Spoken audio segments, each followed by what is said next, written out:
Okay, if you've got a first gen and you're trying to tighten this Phillips or the turn signal housing, just take a little bit Phillips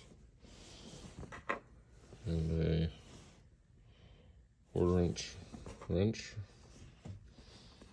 See if I can do this one-handed.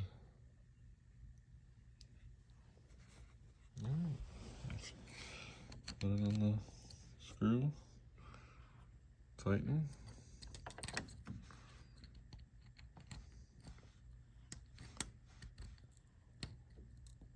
Tighten. Actually, it's tight. So yeah, dash does not have to be out to do that. Just gotta get creative sometimes.